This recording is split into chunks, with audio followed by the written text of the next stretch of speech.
சம்ஹார நேரத்தில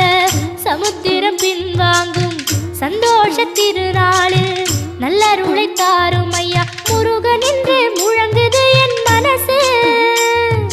கடலை போல உன் கருணை பெருசு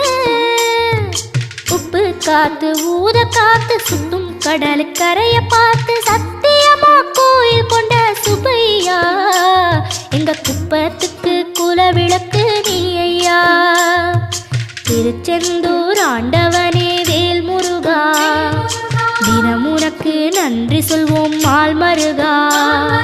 திருவடியில் தவம் இருப்போம் திருமுருகா